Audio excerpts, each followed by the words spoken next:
Ano yung Ay. pwede nating magandang gawin sa ating mga produkto o mga bakal na makakatulong pa sa industriya na dun sa garol natin, pagkakaiba ng garol natin dito sa traditional na garol?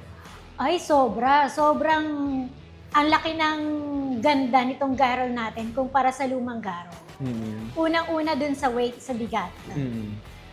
Malaking ano yun sa manok na magaan yung bitbit. Pangalawa, sa mga maker natin. Ang mga maker natin, less na yung trabaho nila. Kasi napanood ko yan nung nagbablog-vlog ako kuno, nang hindi pa inaalis ng YouTube yung account ko. Oo, napanood ko yan, paano gawin. Oo, Oo, napakahirap. So, napakahirap, napakatrabaho. So ngayon, mas malilesen. Mas mapapabilis ang trabaho. Yung dati, pag nag-order kami ng tare, ang tagal, mag-aantay ka ng ilang weeks kasi hindi agad-agad matatapos. Ngayon, saglit na lang, tapos na 3 days, 4 days, tapos na yung tare na order.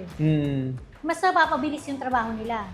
Dahil unang-una, mga tare natin, hindi na nila kailangan ng masyadong hasain pa, mabibenta. Matatalo sa mga tare natin, mga bakal natin.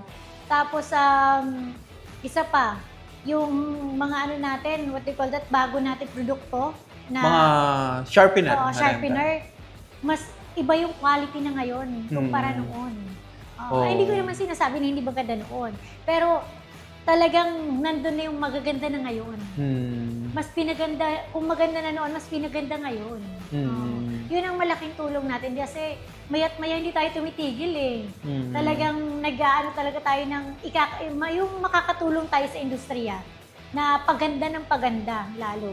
So, napakalaking tulong po dyan yung pag-adapt ng Prime Feathers Corporation sa technology. Sa technology natin ngayon, yes. Kasi technology talaga ang magdadala sa atin ng magandang produkto para sa industriya natin. Kumbaga, sa mga veterinary company, di ba?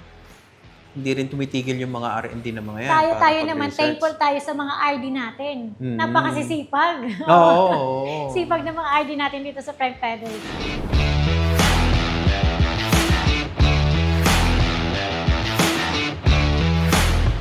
So, collaboration yan eh, ng R&D, ng mga endorser natin, ng maker, at yung mga endorser natin, sila Miss Robbie, ng mga mananare, para mas mapaganda pa natin lalo yung mga bakal natin.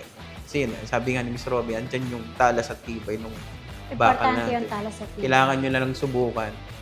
At kumbaga, sabi nyo nga lagi sa akin, mahal ang produkto ng Prime Feathers Corporation, pero pag sinubukan nyo, kumbaga, investment to. Yes, investment talaga. Parati ko yung sinasabi agad sa customer ko, medyo pricey lang kami, pero naman in return, yun ang iisipin ninyo. Yung balik sa inyo. Kasi unang-una, hindi naman kailangan madamihan ang bibili ninyo agad. Kung gusto ninyo, subukan muna ninyo. Tama. Ganun yung parati kong sinasabi sa atin, subukan muna ninyo. Kasi hindi naman kami talagang namimilit. Subukan nyo muna. Eh, sa dami ng bakal natin, siyempre, subukan nyo yung Phantom Black. Baka mahiyang kayo. Diba? Red metallic. Red metallic, gold feather. Yes. Lahat po ng bakal natin yan, dumaan na po sa kamay ni Miss Robbie. Nasubukan niya na lahat yan. Na-try niya na lahat yan. Nag-start pa lang yan. Oo, nag-start pa lang ang Prime Feathers Corporation po.